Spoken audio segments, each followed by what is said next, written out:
make sure everyone is on the same page, meeting each other, and try to help make that transition well. Sometimes that takes a lot of the angst away or anxiety away from making the jump from pediatric to adult medicine.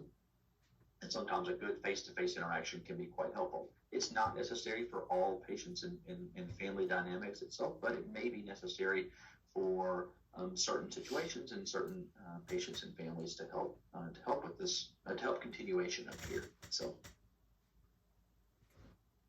in summary, healthcare transitions is a very necessary and helpful portion of making a safe, appropriate, and seamless transition from pediatric to adult medicine. And the concept itself can be approached in a very team-oriented mindset, because we know that EOE is a chronic disease. This is something that never fully goes away. The symptoms may change over time, and we know that treatment works for this illness. And so because of that, we can work together to make sure that we have a seamless transition in place. It does involve multiple partners. That early and ongoing education is truly key to start that process early. And so because of that, your pediatric provider will likely start introducing that the idea of transitioning to healthcare early, not that they are trying to end or make a relationship shorter than it needs to be, but we know that starting early is quite helpful, and educating early is very helpful for families to make that transition well. So I'm going to actually stop there, and I will be available for questions at the end of the presentations this morning. Thank you.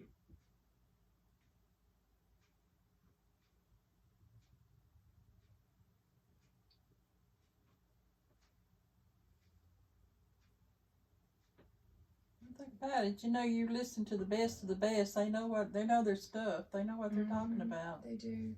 Yeah. Welcome back, everybody. Thank you so much for hanging in there with us. We have our panel back with us, and Dr. Amy Jacob has joined us for this session of the Q&A. And I want to remind you guys that the Q&A is still open, so please type your questions in there, and we will ask you questions to our panelists. We have some great questions to start out with, so we'll just jump right in there. Our first question is, do you support taking a break from steroid use? And if so, what would be a recommended time frame for that? Yeah, I'll take a stab at this, and then maybe Dr. Calloway will have some other thoughts as well. But, you know, I think, first of all, that's a great question to really direct to your provider that you're currently interacting with. Because, you know, oftentimes there are factors that are important to consider. They recommend taking a break from the diet like they did with Lawrence. Taking that to our general conversation, I think there are certainly times in course of treatment of chronic diseases where, you know, we need to have thoughtfulness in how we approach the treatments, and maybe a break can be a correct plan. Okay, so it, you know, there's so many different scenarios of how that would be. I kind of think of a number of patients that I've dealt with that, you know, are just they're at the point where, you know, they're contemplating other possible treatment options. They've maybe done dietary in the past, or they've done steroids, and they're tired of taking a medicine every day, or they're tired of restricting their diet. They're just looking for a change. And in that setting, I think, you know, sometimes taking a break for a time can be the right answer. Because sometimes that will give you clarity that, hey, you know what, I took a break and I felt terrible, and I want to go back with what I was on originally because I felt so good, you know. So yes, that can absolutely be an option. And even, you know, I think in medicine we're bad at recognizing that, you know, one of the options of treatment is to do no treatment. Okay, it's not one that I often recommend, but that's something that is an option. You know, I have families that choose that sometimes, and I explain to them why that's not something I would recommend. That we know that this is a chronic disease that has the likelihood of progression over time, and that's why we want to intervene now. And in the future, we're going to do better at this. And so in 5 years, 10 years, we may have even better options. And so for me, I'm treating the patient in front of me that's there, but I'm also treating that patient 10 years from now that I want to have the best possible outcome, so that in 10 years, maybe we do have a cure or better treatment, that you've kind of prevented as much progression. So having a conversation with your individual provider, but absolutely, it's a discussion. It is not. There's no absolutes in this. Thank you, Dr. Pacheco. Other thoughts, Dr. Galloway?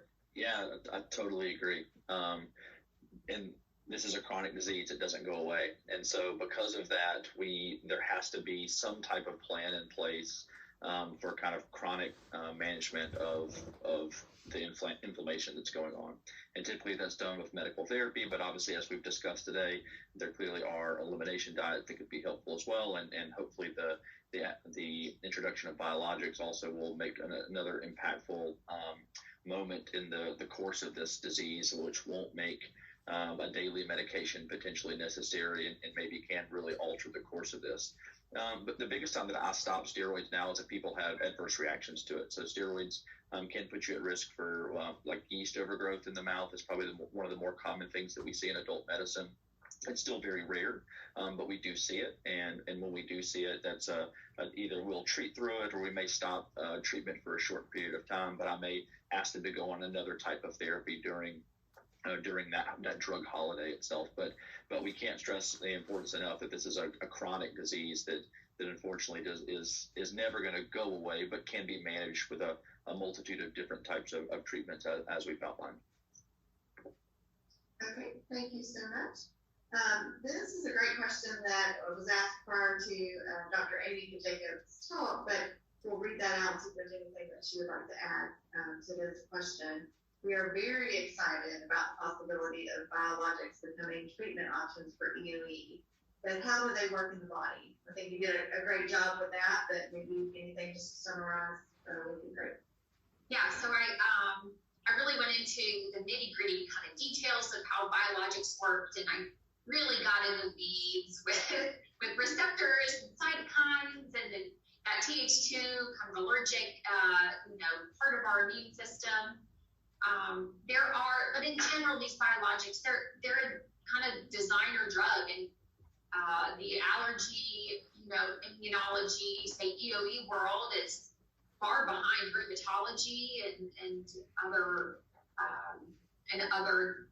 specialties that have had these in the works for a long time, and patients have been on these kind of designer drugs for a long time.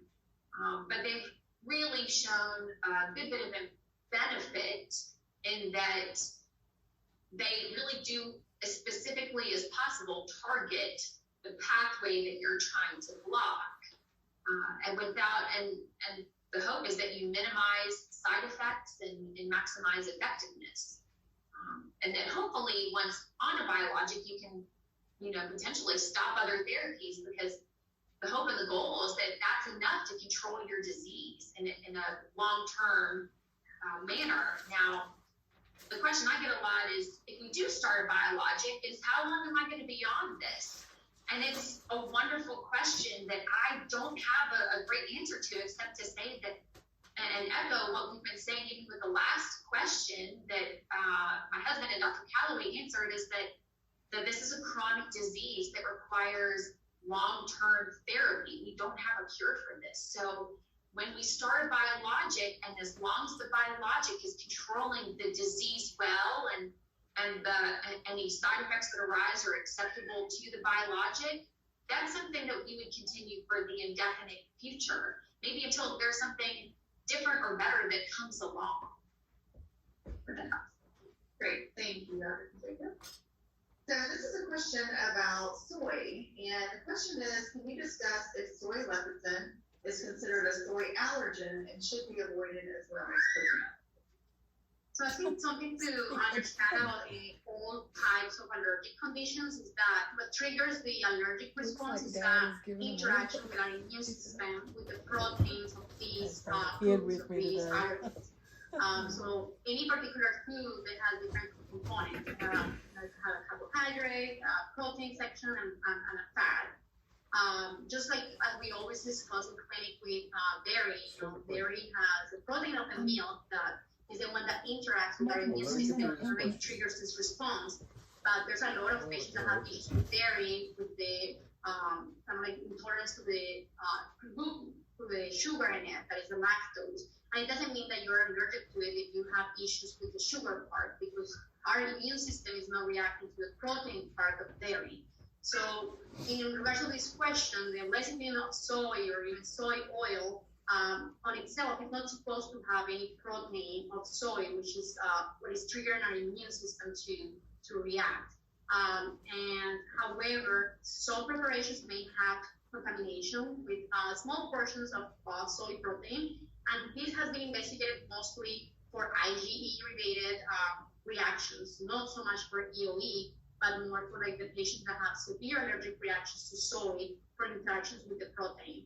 And even in those patients, they haven't found significant reactions with these small amounts of protein that can be contaminated with this product. So in theory and in general, it shouldn't be any issue as long as the source is reliable in the sense that we know there's not enough contamination to trigger our immune system with the actual proteins that are the ones that lead to the reaction. So it should be, if it's a good source and if it's not a high quantity, it should be fine. There shouldn't be any interaction.